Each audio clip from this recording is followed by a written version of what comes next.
ಇವತ್ತೇ ಬರ್ತದೆ ಅಂತ ನಾನ್ ಬಿಡ್ತೇನಾ?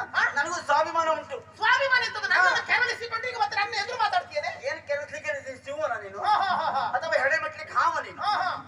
ಬ್ರಾಹ್ಮಣರಂದ್ರೆ ಹಾವಿನ ಹಾಗೆ ಜಾಗ್ರತೆ ಮಾಡಿಕೋ. ಮುಂದಿನ ನೀನು ಹೆಡೆ ಬಿಚ್ಚಿದ ಸರ್ಪ ನಾನು ಉಳಿದ ಬ್ರಾಹ್ಮಣರ ವಿಚಾರಕ್ಕಿಲ್ಲ. ಈಗ ನೀನು ಮತ್ತೆ ಮತ್ತೆ ಒತ್ತಿ ಒತ್ತಿ ಹೇಳ್ಕೊಳ್ತೀಯ ನಾನು ಬ್ರಾಹ್ಮಣರ ಮಗಳು ಅಂತ. ನಿನ್ನ ಅಪ್ಪನ ಜಾತಕ ಕೈ ಹಾಕ್ಬಿಟ್ಟೆ ನಾನೀಗ. ನನ್ನ ಅಪ್ಪನ ಜಾತಕ ಸಿಗ್ಲಿಕ್ಕಿಲ್ಲ ಆಯ್ತಾ? ಗೊತ್ತಾಯ್ತಾ? ರಘುವಂಶದವರಷ್ಟು ಮೂಲೆ ನಿನಗೆ ಮೂಲೆ ಅಂತ ನನ್ಗೆ ಗೊತ್ತುಂಟಲ್ಲವ. ಎಲ್ಲ ಬೆರಕೆ ಸಂತಾನವೇ ಮೂಲದಲ್ಲಿ ಯಾರಿಗೂ ಗೊತ್ತಿಲ್ಲ. ನನಗೆ ಹೇಳ್ತೇನೆ ಅಲ್ಲ, ನಮ್ಮದು ಒಂದು ಬೆರಕೆ ನಮ್ಮದು. ಮತ್ತೆ ನಮ್ಮದೆಲ್ಲ ತೊಂದರೆ ಇಲ್ಲ. ನಮ್ದು ಹೇಗೋ ಬೆರಕೆ. ನಾವು ರಕ್ಕಸರು, ನಮಗದು ಲೇಸರಿಲ್ಲ. 6 ಹೆಂಡ್ತಿಲ್ಲ 3 ಕಡಿಮೆ ಇಲ್ಲ. ನಾವು ಕರ್ಪೂರ. ನಾವು ನೋಡು ಏನು ನನ್ನಪ್ಪ ಯಾರು? ಯಾರು? ಈ ಧರೆಗೆ ನನ್ನಪ್ಪ ಅರಸ ಮಹಾರಾಜ. ಕರ್ಪೂರ ರದೀಶ ದಶಕೋಟಿ ಕರ್ಪೂರರಿಗೆ, ಅದು 10 ಕೋಟಿ ಕರ್ಪೂರರಿಗೆ ನಾಯಕ. ನಿನ್ನಪ್ಪ ಎಂತದ್ದು? ನಿನ್ನಪ್ಪ ಎಂತದ್ದು? ನನ್ನಪ್ಪ ಅಷ್ಟು ಜನ ಒಬ್ಬ ಸಾಕಾಗುತ್ತೆ ನೀನು. ನನ್ನಪ್ಪ ಕುಳಿತುಕೊಳ್ಳುದು ಎಲ್ಲಿ? ಮೇಲೆ. ಆ ಕಾಲ ಮೇಲೆ ಕಾಲ ಹಾಕೊಂಡು ಹೀಗೆ ಮಾಡಿ ಕುಳಿತುಕೊಳ್ಳುದು. ನಿನ್ನಪ್ಪ ಕುಳಿತುಕೊಳ್ಳುದು ಎಲ್ಲಿ? ನನ್ನ ಅಪ್ಪನ ಕಾಲ ಕೆಳಗೆ. ಮಂತ್ರಿಗಳು ಕೆಳಗೆ ಕೂತ್ಕೊಳ್ಳೋದು. ಮಂತ್ರಿಗಳು ಮೇಲೆ ಕೂತ್ಕೊಳ್ಳೋದಲ್ಲ.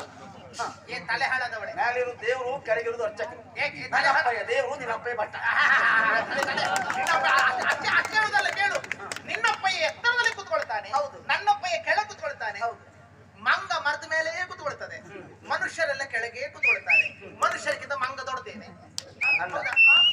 ಮೂಲ ಆಗಿರ್ಬೋದು ಬಿಟ್ಟು ದೊಡ್ಡದಲ್ಲ. ಹೌದಾ?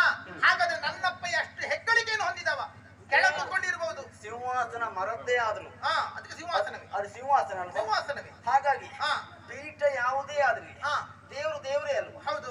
ಹಾಗೆ ನನ್ನಪ್ಪಯ್ಯ ಮೇಲೆ ಮಹಾರಾಜ ಮೇಲೆ. ಇಲ್ಲಿ ಕೇಳು, ಬಿಡು. ದೇವರು ಯಾವುದು? ಅರ್ಚಕಸ್ಯ ಪ್ರಭಾವೇನ ಶಿಲಾ ಭವತಿ ಶಂಕರ. ಹೌದಾ? ಹೌದು. ಮರಳಿನಿಂದಲೇ ಲಿಂಗವನ್ನು ಮಾಡಿಕೊಂಡು ಮಹಾದೇವನೆನ್ನುವ ಹಾಗೆ ಪೂಜಿಸಿದರೆ ಮನದ ಅಭಿಷ್ಟ ಈಡೇರಿಸಲ್ಪಡುತ್ತದೆ. ಹೌದು. ಹಾಗಾದ್ರೆ ಅರ್ಚಕನ ಪ್ರಭಾವದಿಂದಲೇ ದೇವರಿಗೆ ಕಲೆ ಬರುವುದು ಬಿಟ್ರೆ ಅಲ್ದ್ರೆ ದೇವರಿಗೆ ಕಲೆ ಬರುವುದಿಲ್ಲ. ಕೆಳಕೂತ ಅರ್ಚಕನೇ ಈ ದೇವರಿಗೊಂದು ವರ್ಚಸ್ಸು ಕೊಡುವುದು, ಪ್ರಭೆ ಕೊಡುವುದು ಬಿಟ್ರೆ ಕಲೆ ಕೊಡುವುದು ನನ್ನಪ್ಪ ಅಲ್ಲ ಹೇಳುವುದೇ ಇಲ್ಲ. ಬಂದ ಭಕ್ತರು ಯಾರು ಅರ್ಚಕನ ಪೂಜೆ ಮಾಡುವುದಿಲ್ಲ, ದೇವರನ್ನೇ ಪೂಜೆ ಮಾಡುದು. ಗೊತ್ತಾಯ್ತು? ಹೌದೌದೌದು. ಅರ್ಚಕನಿಗೆ ಕೊಡುವ ಸಂಬಳ ಯಾರು ಹೇಳಿದ್ರು? ಅಲ್ಲ, ದಕ್ಷಿಣೆ. ದಕ್ಷಿಣೆ ದೊಡ್ಡ ಶಬ್ದ. ದಕ್ಷಿಣೆ ದೇವರಿಗೆ ಕೊಡುವುದು ನೈವೇದ್ಯ. ನನ್ನ ಅಪ್ಪ ದೇವರು, ಅವನಿಗೆ ಕೊಡುದು ನೈವೇದ್ಯ. ಅಪ್ಪನಿಗೆ ಕೊಡುದು ದಕ್ಷಿಣೆ. ನೋಡು, ನನ್ನ ಅಪ್ಪನಿಗೆ ಕೊಡುದು. ನಿನ್ನ ಅಪ್ಪ ಕೂತ್ಕೊಳ್ಳೋದು ಇದೆ ಎಲ್ಲಿ? ಚೌಕದ ಮನೆ. ಆ ಮನೆ ಮೇಲೆ ನನ್ನಪ್ಪ ಹೀಗ್ ಮಾಡಿ ಮೇಲೆ ಕೂತ್ಕೊಳ್ಳೋದು, ನಿನ್ನ ಅಪ್ಪ ಹೀಗ್ ಮಾಡಿ ಕೆಳಗೆ ಕೂತ್ಕೊಳ್ಳೋದು. ಅಲಕ್ಷ್ಯ ಮಾಡುದಿಲ್ಲ. ಹೌದಪ್ಪ. ಅಷ್ಟೇ ಅಲ್ಲ, ಮತ್ತೆ ಏನು? ಕಂಕಲ್ ಒಂದುಂಟು. ಎಂತದು? ಒಂದು ಪಂಚಾಂಗದ ಕಟ್ಟು. ಅದು ಇಟ್ಕೊಂಡು ಬರುದು ನಿನ್ನ ಅಪ್ಪಯ್ಯ. ಹೀಗೆ ಅದನ್ನು ಬಿಡಿಸಿದಾಗ ಎಲ್ಲಿಯಾದ್ರೂ ಪರಿವಾರದವ್ರು ಈ ಗಾಳಿ ಹಾಕ್ಬಿಟ್ರೆ ಎಲ್ಲ ಹಾಳು ಹೋಗ್ತದೆ. ಮತ್ತೆ ಅಷ್ಟು ಹೊರಗೋಗಿದೆ ಅದು. ಅದನ್ನ ಬಿಡಿಸ್ಕೊಂಡು ನನ್ನ ಅಪ್ಪನಿಗೆ ಹೇಳುದು, ಇವತ್ತು ಆತಿಥಿ, ಇವತ್ತು ಹೀಗಿದ್ದಾನೆ ರಾಹು, ಆಚೆಗಿದ್ದಾನೆ, ಈಚೆ ಇದ್ದಾನೆ, ಪೂರ್ವ ಹೀಗೆ ಉಂಟು, ಇವತ್ತು ಸೂರ್ಯೋದಯ ಇಂತಿಷ್ಟು ಹೊತ್ತಿಗೆ, ಇಂತಿಷ್ಟನೇ ಅವಧಿಗೆ ಅಂತೆಲ್ಲ ಹೇಳುದು. ತಿಥಿವಾರ ನಕ್ಷತ್ರ ಅದನ್ನ ಪಂಚಾಂಗ ಅಂತ ಹೇಳುದು. ಏ ದೇವರೇ, ಒಂದು ಸತ್ಯ ಹೇಳುದಿಲ್ಲ, ಎಲ್ಲ ಸುಳ್ಳಂಬಳ್ಳಿ ಹೇಳುದು ನಿನ್ನಪ್ಪಯ್ಯ. ದೇವರೇ, ಜ್ಯೋತಿಷ್ಯ ಹೇಳುವವರನ್ನು ಸುಳ್ಳು ಹೇಳುವರು ಅಂತ ಹೇಳಿ ಸಾಹಿತ್ಯ. ಜ್ಯೋತಿಷ್ಯ ಹೇಳುವ ಬ್ರಾಹ್ಮಣರಿಗೆ ಹೇಳಿದ್ದಲ್ಲ, ನಿನ್ನ ಅಪ್ಪನಿಗೆ ಮಾತ್ರ ಹೇಳಿದ್ದೇನು. ನಿನ್ನ ಅಪ್ಪ ಸುಳ್ಳು ಹೇಳ್ತಾರೆ. ಯಾಕೆ ಹೇಳ್ತಾರೆ? ನನ್ನ ಅಪ್ಪ ದೊಡ್ಡ ಹೊತ್ತು ಹೊಡ್ತವ್ರಿ. ಅವ್ರಿಗೆ ಸಣ್ಣ ಪುಟ್ಟದಲ್ಲ ಯೋಚನೆ ಮಾಡೋದಿಲ್ಲ. ಹೀಗೆ ಈಗ ಸುಳ್ಳು ಹೇಳಿದ್ರು ನಂಬುವುದು, ಸತ್ಯ ಹೇಳಿದ್ರು ನಂಬುದು ಯಾರು? ಯಾಕೆ ನಮ್ಮ ಮೂರ್ಖ, ಮತ್ತೆ ಯಾರು ಅಲ್ಲ. ಮೂರ್ಖ ಅಲ್ಲ. ನಾವು ಬನ್ನಿ ಅಂತ ಕರ್ಕೊಂಡು ಬಂದಾಗಿದೆ, ಮತ್ತೆ ನಮ್ಮದೇ ಎಂತ ಮಾಡುದು? ಕೆಲವೊಮ್ಮೆ ಹಾಯ್ಕೊಂಡ್ ಮೇಲೆ ಅನುಭವಿಸುದೇ ಹೇಗ್ ಮಾಡ್ಲಿಕ್ಕಿಲ್ಲ. ಆಮೇಲೆ ಇಷ್ಟನ್ನು ಹೇಳುದು ಯಾಕೆ ನಿನ್ನ ಅಪ್ಪಯ್ಯ ಕೇಳು. ಯಾಕಾಗಿ? ನನ್ನಪ್ಪ ಕೊಡುವಂತ ಆಸೆ, ಹಣದ ಆಸೆ, ದುಡ್ಡು. ಹೌದು. ಎಷ್ಟು ಕೊಡುದು? ಎಷ್ಟು? 4 ಆಣೆ ಹಣ. ಆಮೇಲೆ 1 ಸೇರು ಅಕ್ಕಿ, 1 4 ತೆಂಗಿನಕಾಯಿ. ಇಷ್ಟಕ್ಕೆ ಬೇಕಾಗಿ ನಿನ್ನ ಅಪ್ಪ ಸುಳ್ಳು ಹೇಳುದಂದ್ರೆ ಎಂತದ್ದು? ಅದು ತಲೆ ಮೇಲೆ ಜುಟ್ಟು ನೋಡ್ಬೇಕು. ಬದನೆಕಾಯಿ ಚೊಟ್ಟಿದ್ದಾಗ ಜುಟ್ಟ, ಆ ಜುಟ್ಟ ಬಿಟ್ಕೊಂಡು ಈಗ ಅಲ್ಲಾಡಿಸ್ದೆ ಬಂದ್ಕೊಂಡು ಸುಳ್ಳು ಹೇಳುವ ಸುಳ್ಳಂಬಳ್ಳಿ ಭಟ್ನ ಮಗಳೇ. ನಿನ್ನ ಎಷ್ಟೇ ಮಾತಾಡ್ತೀನಿ.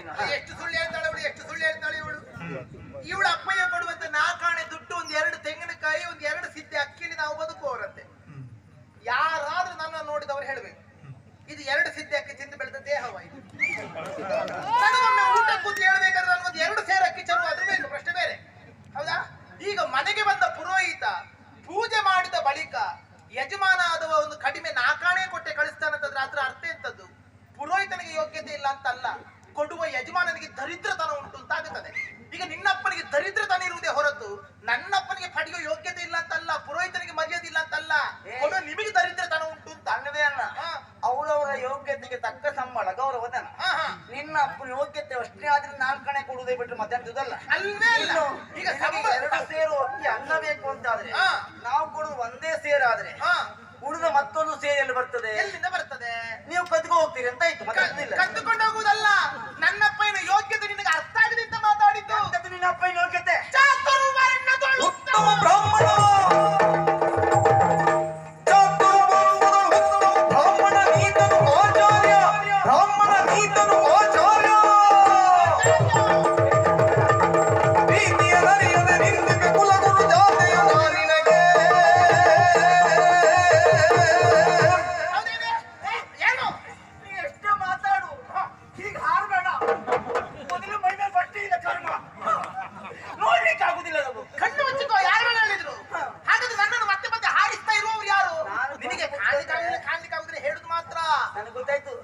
ನಾನು ಕಣ್ಣು ಮುಚ್ಚಿಕೊಂಡ್ರೆ ನನ್ನ ತಲೆ ಮೇಲೆ ಕಲ್ಲು ಹಾಕಿ ಹೋದ್ರು ನೀನು ಅಂತ.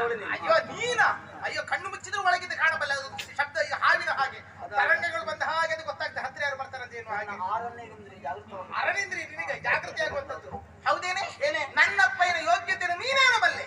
ಎಂತ ಎಂತ ಕರ್ಮ ಯೋಗ್ಯತೆ? ಎಂತ ಕರ್ಮವ? ನಿನ್ನ ಅಪ್ಪನ ಎಂತ ಯೋಗ್ಯತೆ? ಯೋಗ್ಯತೆಯ ನಿನ್ನಪ್ಪನದ ಹಣೆ ಬರ. ನೋಡು, ನನ್ನ ಅಪ್ಪನ ಹಣೆ ಬರ ಸರಿ ಇದ್ದಿದ್ರೆ ನೀವೆಲ್ಲ ಬದುಕೊಂಡಿದ್ರಿ. ಅಲ್ಲ, ನನ್ನಪ್ಪನ ಯೋಗ್ಯತೆ ಹೆಚ್ಚಿರುವುದರಿಂದ ನಿನ್ನಪ್ಪಯ್ಯ ಈಗಲೂ ಬದುಕಿ ಉಳಿದಿದ್ದಾನೆ. ಎಂತ ಯೋಗ್ಯತೆ? ಹರಮುನಿದರು ಗುರು ಕಾವ.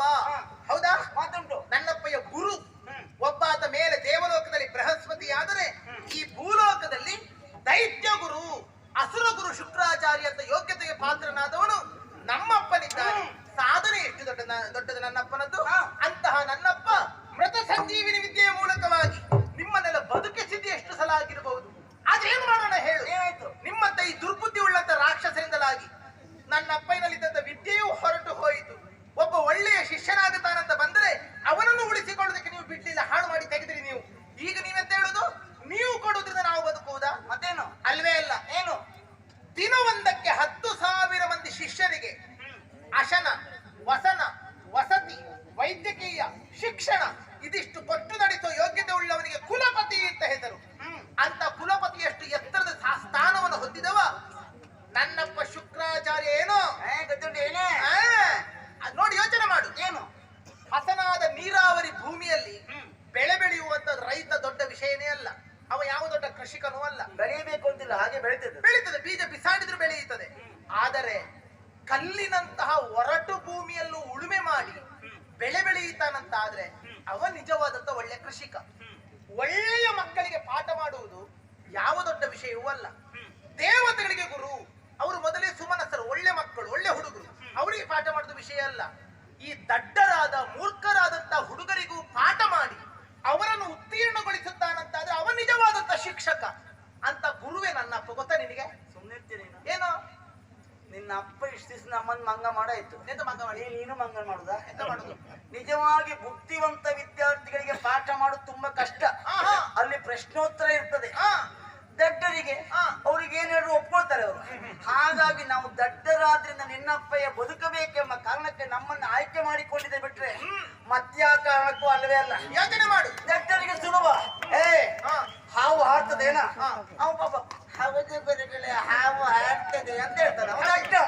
ಗೊತ್ತಾಗುದಿಲ್ಲ. ಹಾಗಾದ್ರೆ ಅದಕ್ಕಾಗಿ ನಿನ್ನ ಅಪ್ಪಯ್ಯ ಬಂದಿದ್ದು. ನಿನ್ನ ಅಪ್ಪನಿಗೆ ಬೇರೆ ಕಡೆ ಬೇಳೆ ಬೇಯಲಿಲ್ಲ, ನಮ್ಮಲ್ಲಿ ಬೇಯ್ತು ನೋಡು. ಬೇಯ್ತಲ್ಲ. ಹಾಗಾದ್ರೆ ದಡ್ಡರಾದವರನ್ನು ಒಂದು ಹೊತ್ತಿಗೆ ಆ ರೀತಿಯಲ್ಲಿ ಒಪ್ಪಿಸಬಹುದು, ಮೂರ್ಖರನ್ನಾಗಿಸಬಹುದು. ಆದ್ರೆ ಅವರನ್ನು ಅಲ್ಲಿಗೆ ಬಿಟ್ಟು ಬಿಟ್ಟು ಏನಾಗುತ್ತದೆ? ಒಂದು ಸಮಾಜವೇ ನಿರ್ನಾಮವಾಗಿ ಹೋಗುತ್ತದೆ. ಅವರನ್ನು ಮುಖ್ಯವಾಹಿನಿಗೆ ತರುವಂತ ಪ್ರಯತ್ನ ಮಾಡಿದವ ನನ್ನ ಅಪ್ಪ. ನಿನ್ನಪ್ಪ ಬಂದು ಎಷ್ಟೋ ಕಾಲ ಕಳೆದೋಯ್ತು. ಈ ದಶಕೋಟಿ ಕರ್ಪೂರದಲ್ಲಿ ಹೌದು ಒಬ್ಬವನಾದ್ರೂ ಸಜ್ಜನ ಮಾಡಿದ್ದಾನ ನಿನ್ನಪ್ಪ? ಸಜ್ಜನ ಮಾಡ್ಲಿಕ್ಕೆ ನೀವು ಆ ದಾರಿಯಲ್ಲಿ ಬಂದ್ರ? ಆಗ್ಲಿಲ್ಲ. ಯಾಕಾಗ್ಲಿಲ್ಲ? ನೀನೇ ಬರ್ಲಿಲ್ಲ. ಅಲ್ಲ, ಬೆತ್ತವನ್ನ ಬಗ್ಗಿಸಬಹುದು, ಹೌದು. ಮರವನ್ನ ಬಗ್ಗಿಸ್ತಾನೆ ಅಂತ ನಾವು ತಲೆಗೆ ನಡಿಬೇಕು. ಏನ್ ಹೇಳ್ಬೇಕು? ತಣ್ಣಿ ನಡಿಬೇಕು. ನಿನ್ನ ಅಪ್ಪ ಮರ ಬಗ್ಲಿಕ್ಕೆ ಕೊಟ್ಟಿದ್ದು. ಆಗ ನಿನ್ನ ಅಪ್ಪನ ತಲೆ ತಣ್ಣಿ ಹಿಡಿದಕ್ಕೆ ಬಿಟ್ಟು ನನ್ನ ಅಪ್ಪನಿಗಲ್ಲ. ಕೇಳೇ ಇಲ್ಲಿ ಹೇಳೆ. ಬಿದಿರನ್ನಾದ್ರೂ ಪಲ್ಲಕ್ಕಿಗೆ ಬೇಕಾದ ಹಾಗೆ ಬಗ್ಗಿಸಿಕೊಂಡು ಆಕಾರಬದ್ಧವಾಗಿಸುವುದಕ್ಕಾಗುತ್ತದೆ. ಆದ್ರೆ ನೀವು ಹಾಗಲ್ಲ. ಮತ್ತೊಬ್ರು ಹೇಳಿದಾಗೆ ಕೇಳುವ ಬಗ್ಗುವವರು ನಾವಲ್ಲ ಅಂತ ನೆಟ್ಟಗೆ ಬೆಳೆದವರು ನೀವು. ನೀವು ಚಟ್ಟ ಹೊರುವುದಕ್ಕೆ ಆಗುವವರು ಬಿಟ್ರೆ ನೀವು ಮತ್ತೆ ಕೊಳಲಾಗುವುದಕ್ಕೂ ಇರುವವರೆಲ್ಲ ನೀವು ಪಲ್ಲಕ್ಕಿ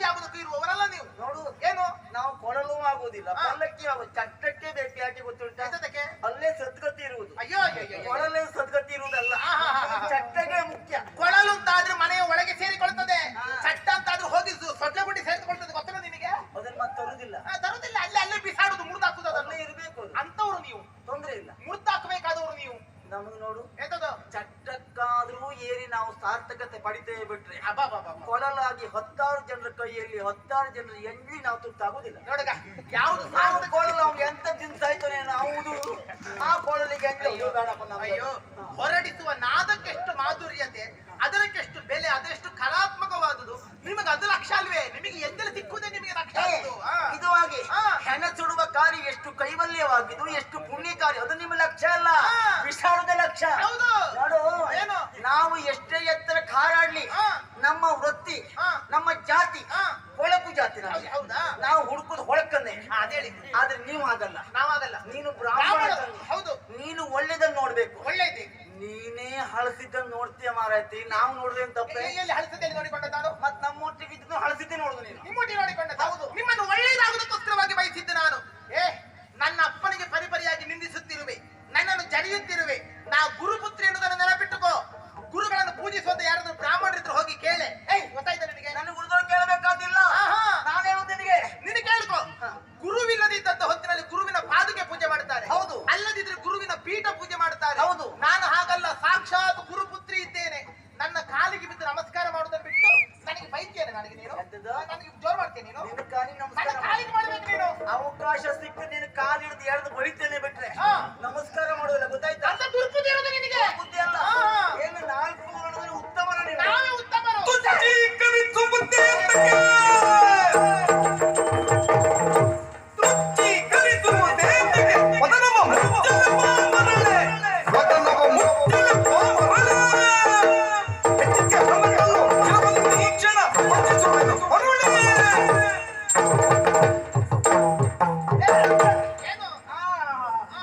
ಏನು ಬಾಯಿ ಮಾತಾಡ್ತೇವೆ ನೀನು? ಮತ್ತೆ ಚಾತುರು ವರ್ಣಗಳಲ್ಲಿ ನಿಮ್ಮ ಜಾತಿ ಉತ್ತಮ. ಯಾವಲ್ಲ ಅಂತ ಹೇಳಿತು? ಉತ್ತಮರೇ. ಎಷ್ಟೇ ವರ್ಷ ಹಾಗಲಕಾಯನ್ನ ಅಥವಾ ಕಹಿ ಬೇವನ್ನ ಬೆಲ್ಲದಲ್ಲಿಟ್ರೆ ಅದು ಸಿಹಿ ಆಗ್ತದ? ಆಗುದಿಲ್ಲ. ಆಗಬಾರ್ದು. ಹಾಗಾಯ್ತು ಅಂತಾರೆ ಅವ್ರು ಕಹಿ ಬೇವು ಅಲ್ಲ ಅಂತ ಆಗ್ತದೆ. ಪ್ರಕೃತಿಗೆ ವಿರುದ್ಧ ಆಗುತ್ತದೆ ಅಲ್ವಾ? ಹೌದೌದು. ನಾವು ಹಾಗೆ ಹಾ. ಪ್ರಕೃತಿ ಸಹಜವಾಗಿ ನಾವು ಹೊಳಸನ್ನೇ ತಿನ್ನುವರು, ಅಯ್ಯೋ. ಹೆಣ್ಣವನ್ನೇ ಕುಡಿಯುವರು. ಯಾವುದನ್ನು ತಿಂತಾರೆ ಅದನ್ನೇ ತಿನ್ಬೇಕು. ಹಾ ಹಾ ಹಾ. ಯಾವುದನ್ನು ಮಾಡ್ತಾರೆ ಅದನ್ನೇ ಮಾಡ್ಬೇಕು. ನೀನು ಬರುವಾಗ ಹೆಂಡ ಬಿಡ್ಕೊಂಡು ಬಂದಿದ್ಯಾ ಹೇಗೆ? ಈ ನಮ್ಮನೆ ಬೈತೀಯ ನೀನು ಬ್ರಾಹ್ಮಣರಿಗೆ? ಬೈಯದೇನು? ಹುಲಿ ಯಾವತ್ತು ಹುಲ್ಲನ್ನು ತಿನ್ನುವುದಲ್ಲ. ಅಲ್ಲಲ್ಲ, ಹುಲಿ ಮಾಂಸವನ್ನೇ ತಿನ್ನಬೇಕು. ತಿನ್ನಬೇಕು. ಹಸು ಹುಲ್ಲನ್ನೇ ತಿನ್ನಬೇಕು. ಹೌದು. ನಾವು ಹುಲಿ, ನೀನು ಹಸು. ಹಸುವೆ. ಪೂಜೆ ಇರ್ಬೋದು ಹಸುವಿಗೆ, ಹುಲಿಗಿಲ್ಲ ಅಂತಲ್ಲ. ಹುಲಿ ಕಂಡ್ರೆ ಬಡ್ದು ಕೊಲ್ತಾರೆ, ದನ ಕಂಡ್ರೆ ಪೂಜೆ ಮಾಡ್ತಾರೆ. ಅದೇ ಹುಲಿಯೇ ಹಾ. ದೇವಿಗೆ ವಾಹನ ಆಗಿದೆ, ಗೊತ್ತುಂಟ? ಅದು ವ್ಯಾಘ್ರ ಚಾಮುಂಡಿಗೆ. ಮತ್ತೆಂತದ್ದು?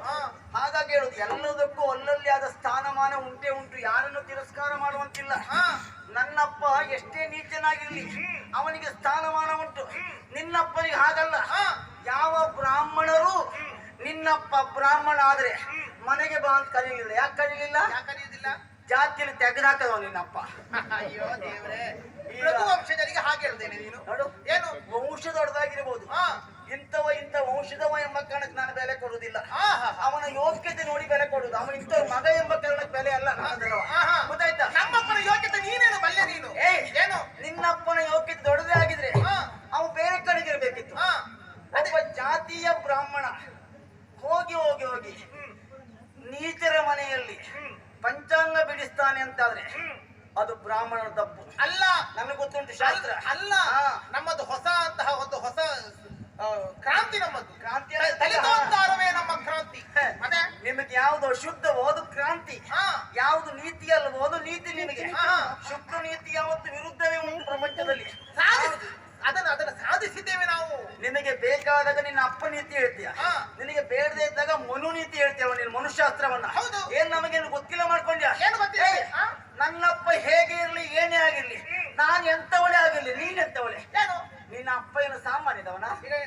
ನಿನ್ನ ಅಪ್ಪ ಹೆಂಡ ಕೊಡ್ಲಿಲ್ವಾ? ಯಾರು? ನಿನ್ನಪ್ಪ ಹೆಂಡ ಕೊಡ್ಲಿಲ್ವಾ? ಅಬ್ರಾಹ್ಮಣ ಹೆಂಡ ಕೊಡುದವ? ಎಷ್ಟು ಸುಳ್ಳು ಹೇಳ್ತಾಳೆ ಇವಳು, ಎಷ್ಟು ಸುಳ್ಳು ಹೇಳ್ತಾಳೆ ಇವಳು. ಯಾರು ನಂಬಬೇಡಿ, ಇವಳಷ್ಟು ಸುಳ್ಳು ಹೇಳುವವರು ಮತ್ತೊಬ್ಬರು ಇಲ್ಲ. ಸುಳ್ಳಲ್ಲ. ಇನ್ನೂ ಕೂಡ ನಿನ್ನ ಅಪ್ಪನೇ ಮಾಡ್ತಾನೆ, ನೋಡಿದ್ದೇನೆ. ಆ ಕೊಡಕಾನದ ಸುತ್ತಲೂ ಕಂಠವನ್ನು ಹೀಗೆ ನೆಕ್ಕಿತು ನಿನ್ನಪ್ಪ. ಯಾರು ನೋಡಿಲ್ಲ ಮಾಡ್ಕೊಂಡ್ಯಾ? ಕೆಪ್ಪರ್ ಸಂತಾನ. ನನ್ನಪ್ಪಯ್ಯ ಕುಡಿಲಿಲ್ಲ,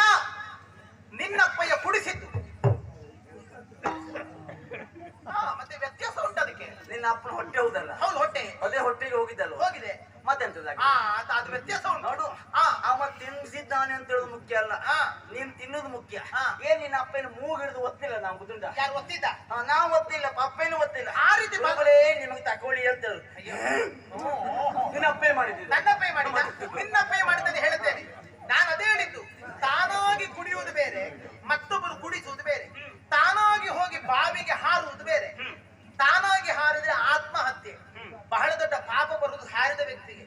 ಅದೇ ಮತ್ತೊಬ್ಬ ಹಿಡಿದು ದೂಡಿದ್ರೆ ಅದಕ್ಕೆ ಕೊಲೆ. ಯಾರು ದೂಡಿದ್ದಾನೆ ಅವನಿಗೆ ಪಾಪವೇ ಹೊರತು ಬಿದ್ದ ವ್ಯಕ್ತಿಗೆ ಪಾಪ ಇಲ್ಲ. ಇಲ್ಲಿ ಹಾಗೆ ನಿನ್ನಪ್ಪಯ್ಯನೇ ತಲೆಯ ಮೇಲೆ ಆ ಕಚನನ್ನು ಕೊಂದು ಸುಟ್ಟು ಬೂದಿ ಮಾಡಿ ಆ ಬೂದಿನ ಹೆಂಡದ ಒಳಗೆ ಹಾಕಿ ಆ ಮಡಿಕೆ ತಲೆ ಮೇಲೆ ಇಟ್ಟುಕೊಂಡು, ಗುರುಗಳೇ ಇದು ಪಾದ ಕಾಣಿಕೆ ನಿಮಗೆ ತಕೊಳ್ಳಿ ಅಂತ ಹೇಳಿಕೊಂಡು ಬಂದ. ಅವ ನಿನ್ನಪ್ಪಯ್ಯ ಶಿಷ್ಯ. ನಿನ್ನಪ್ಪಯ್ಯ ನಾಟಕ ಮಾಡಿದವ. ನಿನ್ನಪ್ಪಯ್ಯ ನನ್ನಪ್ಪಯ್ಯ ಜಾತಿಯಲ್ಲಿ ಕರ್ಪೂರ. ಅವ ನೀತಿ ಕೆಟ್ಟವ, ಅವ ಏನೇ ಮಾಡ್ಲಿ ಅವ ಒಬ್ಬ ಕುಲವಂತನಾದವ ಹೇಗೆ ಬದುಕಬೇಕು ಹಾಗೆ ಬದುಕಬೇಕು. ಅದೇ ನೀಚ ಜಾತಿಯವ ಅವ ಹೇಗೂ ಬದುಕಬಹುದು. ಅದೇ ಮಂಗ ತಾನು ಹಾಳಾಗುದಲ್ಲದೆ ವನ ಹಾಳು ಮಾಡಿದ್ದೆ ಎನ್ನುವ ಹಾಗೆ. ಮಂಗ ಹಾಳು ಮಾಡಿದ್ದಲ್ಲ, ಮಂಗನ ಗುಂಪು ಸೇರಿದ ನಿನ್ನ ಅಪ್ಪೆ ತರ ಹಾಳದವ. ಏನ್ ಮಾಡೋಣ, ಮಂಗನನ್ನು ಸರಿದಾರಿಗೆ ತರುವ ಅಂತ ಹೇಳಿಕೊಳ್ಳೋದು. ನಿಮ್ಮ ಕುತ್ತಿಗೆ ಒಂದು ಸರಪಳಿ ಹಾಕಿ ಹೊರಟಾನ ನನ್ನಪ್ಪಯ್ಯ. ಅಲ್ಲ, ಮಂಗನನ್ನು ಸರಿದಾರಿ ತರಲಿಕ್ಕಾಗ್ತದ? ಅದು ಮಂಗ, ಅದನ್ನು ತರ್ತಾನೆ ಅಂತ ಹೇಳಿ ಮುಂದಾದ ದೊಡ್ಡ ಮಂಗನೇ ಬಿಟ್ರೆ ಅದು ಮಂಗವೇ. ನನ್ನಪ್ಪಯ್ಯನ ಸಾಧನೆ ದೊಡ್ಡದು. ಆದ್ರೆ ನನ್ನಪ್ಪ ಏನ್ ಹೇಳಿದ್ದಾನೆ, ನಿನ್ನಪ್ಪಯ್ಯ ಕುಡಿಸಿದ ಮೇಲೆ ಕುಡಿದಿದ್ದಾನೆ, ಸರಿ ಕೊಡ್ತಿದ್ದಾನೆ. ನಾಳೆ ತತ್ತೇನ ಅಪ್ಪ ಕೇಳುದು? ಕೇಳಿದ್ನ? ಹೌದಪ್ಪ, ಅದು ಕುಡಿದು ಅಂತಲ್ಲಿ ಯಾರು ಕೇಳ್ತಾರೆ. ಆದರೆ ಏನು ನನ್ನಪ್ಪಯ್ಯ ಬ್ರಾಹ್ಮಣ ಸಮಾಜಕ್ಕೆ ಶಾಪ ಕೊಟ್ಟಿದ್ದಾನೆ. ಎಂತ ಕೊಟ್ಟ? ಇನ್ನು ಮುಂದೆ ನಿನಗೆ ಬ್ರಾಹ್ಮಣ ಅಂತ ಹೇಳಿ ಕಿವಿ ಅರ್ಥ ಆಗುದಿಲ್ಲ. ಇನ್ನು ಮುಂದೆ ಯಾರಾದ್ರೂ ಬ್ರಾಹ್ಮಣರು ಹೆಂಡ ಕುಡಿದ್ರೆ, ಬ್ರಾಹ್ಮಣರು ಹೆಂಡ ಕುಡಿದ್ರೆ ಕುಂಬಿ ಪಾಕ ನರಕಕ್ಕೆ ಬೀಳಲಿ, ಬ್ರಹ್ಮ ಹತ್ಯೆ ದೋಷ ಬರಲಿ ಅಂತ ಶಾಪ ಕೊಟ್ಟಿದ್ದಾನೆ. ಯಾಕೆ ಕೊಟ್ಟ? ನಿನ್ನಪ್ಪಂಗೆ ಹೇಗೆ ರುಚಿ ನೋಡಾಯ್ತು, ಉಳಿದು ರುಚಿಯೂ ನೋಡ್ದೆ ಇಲ್ಲಿ ಕೊಟ್ಟಿದ್ದೆ ಬಿಟ್ರೆ ಮತ್ತೆಂತ? ನಿನ್ನ ಅಪ್ಪ ಅದನ್ನು ಶೀಂತ್ರಿಯ ಮಾಡಿದವ. ಈಗ ಶೀತಲಿ ಅವ ಜಮ ಕುಡ್ಕೊಂಡ, ಹುಡುಗರಿಗೆ ಕೊಡಬಾರ್ದು. ಎಂತ ಯಾವ ಜಾತಿ ವಲಸ ಬುದ್ಧಿ ಅಲ್ಲ. ಬಟ್ಟಿ ನಮ್ಮಪ್ಪಯ್ಯ ನೀ ಕುಡಿತೀಯ ತಗೊಳ್ಳಿ. ಒಂದು ಉದಾಹರಣೆ ಉಂಟು ಹಾಗೆ ಆ ಜಾತಿ. ಹೌದು, ಹೇಳು. ನನ್ನಪ್ಪಯ್ಯ ಬ್ರಾಹ್ಮಣ ಸಮಾಜಕ್ಕೆ ಶಾಪ ಕೊಟ್ಟಿದ್ದಾನೆ. ಯಾಕಾಗಿ ಕೊಟ್ಟ? ಯಾಕೆ? ಅದು ದೊಡ್ಡ ಸ್ಥಿತಿ ಅಂತ ಹೇಳಿದ್ರೆ ಅದು ನಿಜವಾಗಿ ದೊಡ್ಡ ಗುಣದವರು. ಹಾಗೆ ನಾನು ಹಾಳಾಗಿ ಹೋದೆ, ನಾನು ಹಾಳಾಗಿ ಅನುಭವಿಸುತ್ತಿದ್ದೇನೆ ಈ ಕೆಟ್ಟ ರಾಕ್ಷಸರ ಜೊತೆ ಕೂಡಿಕೊಂಡು. ನಮ್ಮ ಬ್ರಾಹ್ಮಣ ಸಮಾಜ ಹಾಳಾಗಕೂಡದು. ತಾನು ಹಾಳಾದರೂ ತನ್ನವರು ಹಾಳಾಗಕೂಡದೆನ್ನುವಂತ ಒಂದು ಎಂತ ಒಂದು ಶ್ರೇಷ್ಠ ಪ್ರಜ್ಞೆ ನನ್ನಪ್ಪನಿಗಿರುವುದರಿಂದ ಬ್ರಾಹ್ಮಣ ಸಮಾಜಕ್ಕೆ ಶಾಪ ಕೊಟ್ಟದ್ದು. ಗೊತ್ತುಂಟೆ? ಅದೆಲ್ಲ ಬೇಡ. ಇದು ಹಾಗಲ್ಲ, ಇವರು ಹಾಳಾಗುದು. ಬಾರ ಕುಡಿಯ, ನೀನು ಕುಡಿಯ ಎಲ್ಲ ಒಟ್ಟಿಗೆ ಹಾಕುವ ಅಂತ ಹೇಳಿ. ನಾನಂತೂ ರುಚಿ ನೋಡಿದೆ. ನಾನ್ ನೋಡಿದ ರುಚಿ ನಿಮಗೆ ಸಿಗದೇ ಇರ್ಲಿ ಅಂತ ಶಾಪ ಕೊಟ್ಟಿದ್ದೆ ಬಿಟ್ಟು ಮತ್ತೆಂತದಲ್ಲ. ಮತ್ತೆ ನಿನ್ನ ಸಂಸ್ಕಾರ, ನಿನ್ನ ಅಪ್ಪನ ಸಂಸ್ಕಾರ ಎಲ್ಲ ಗೊತ್ತುಂಟು ನನಗೆ. ಎಂತ ಗೊತ್ತಿರುವಂತದ್ದು? ಏನ? ಕಚ್ಚನನ್ನ ಕೊಂದಿದ್ದು ನಾವು. ನೀವೇ ಬಂದದ್ದು. ಮೃತ ಸಂಜೀವನಿ ವಿದ್ಯೆಯನ್ನು ಇಟ್ಕೊಂಡು ಬಂದಾಗ ನಿನ್ನ ಅಪ್ಪನಿಗೆ ಬೆಲೆ ಇತ್ತಿದೆ. ಯಾಕೆ? ನಾವು ಬದುಕ್ತೇವೆ ಎಂಬ ಕಾರಣಕ್ಕಾಗಿ. ಆ ವಿದ್ಯೆಯೇ ದೂರ ಆಗಿ ಹೋದ ಮೇಲೆ ಮತ್ತೆ ನಿಮಗೆ ಯಾಕೆ ಬೆಲೆ ಕೊಡಬೇಕು ನಾವು?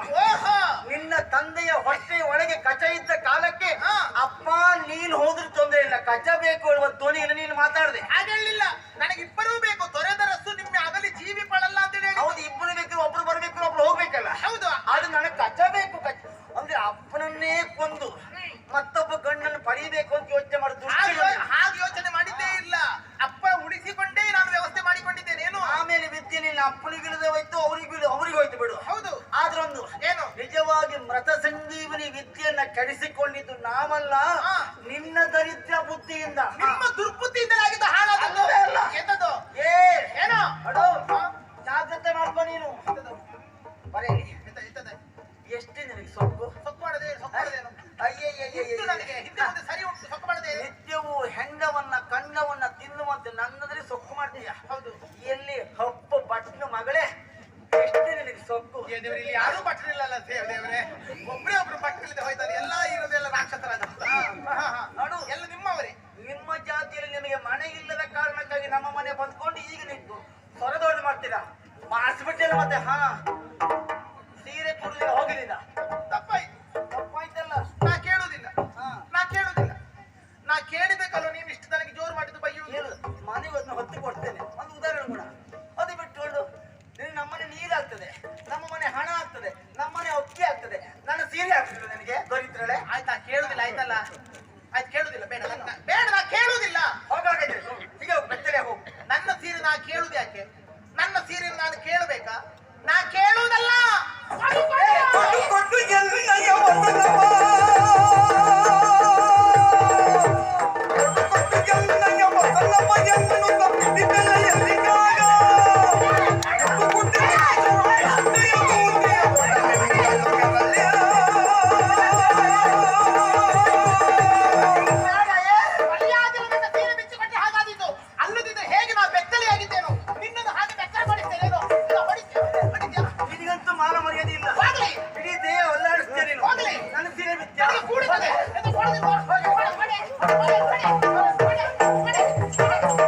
ಸುರುಳೆಯಲು ಎಳೆಗೈದು ಸಂಪಿಷ್ಟೆಯು ಪಾಪಿಸಿರುವ ಕೋಪದಳು ಉರುಳಿಸುತ್ತ ಅತಿ ತ್ವರಿತದಳು.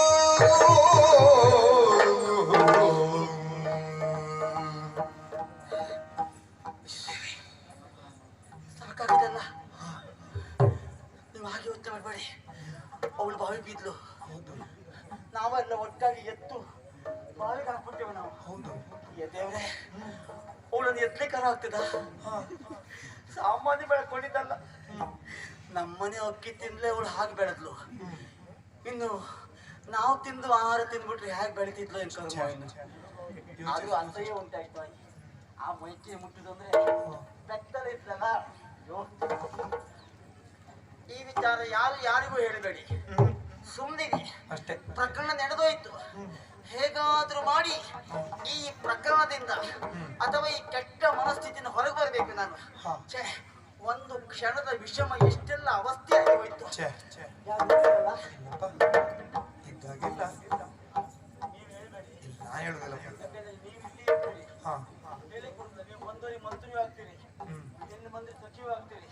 ಹಾಗಾಗಿ ನೀವೊಂದು ಬಹುಮುಖ ಪ್ರತಿಭೆ. ಅಷ್ಟು ಪಕ್ಕ ಹೇಳುದಿಲ್ಲ, ಗಡಿಬಿಡಿ ಮಾಡುದಿಲ್ಲ, ಹೇಳುದಿಲ್ಲ. ನಮ್ದು ನಿಮ್ಮದಲ್ಲ, ಮತ್ತೊಬ್ರು ಇದ್ರು.